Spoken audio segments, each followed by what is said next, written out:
Dr Philippa Whitford. Thank you very much, Mr McCabe.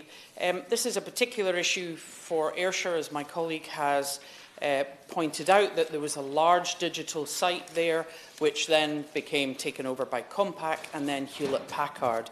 And the problem is that this is not like the BHS scenario. This is not a company that ceased to exist.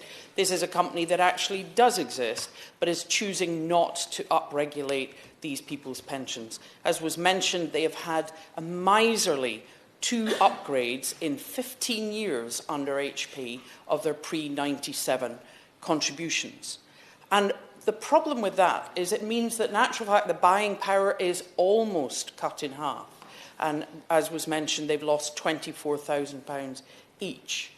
All they are asking for is that the guidance, which currently says that basically pensionable contributions after 97 get CPI or 5%, whichever is lower, and after 2005 is CPI or 2.5% or lower. And all they want is to change that little bit of wording to make it everything before 2005 should qualify for 5% or CPI, and everything after would be 2.5%. So it's CPI they're talking about, not even RPI.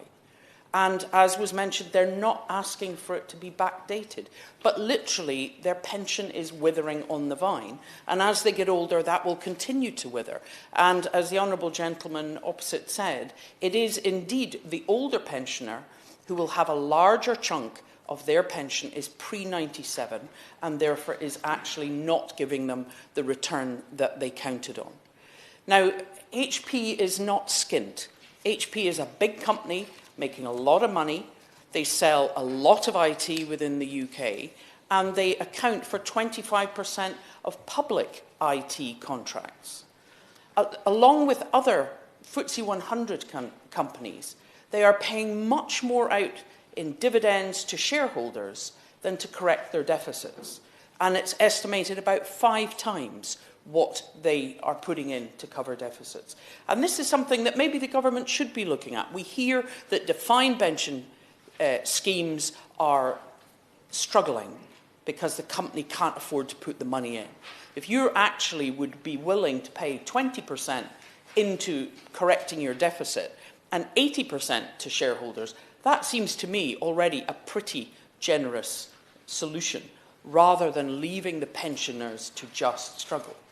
And this comes back to other situations that we've debated multiple times in this chamber. We have things like Equitable Life, we have the WASPI women, we have BHS. So we have people who at the start of their working lives are investing, whether within state or private, and they're doing so on trust that when they reach whatever the retirement age is, they will be able to live in dignity. They've taken the trouble to open a pension. We are now making people enrol. Well, what will happen in 20 or 30 or 40 years' time? Will we be discussing auto-enrolment pensions that people have been forced into and that still don't give a return?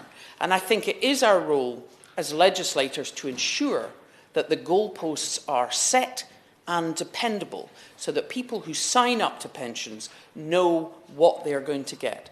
And I think calling for that the pre-97 should be treated the same as between 97 and 2005 without backdating is really a very reasonable request from these pensioners, and I call on the Minister to respond.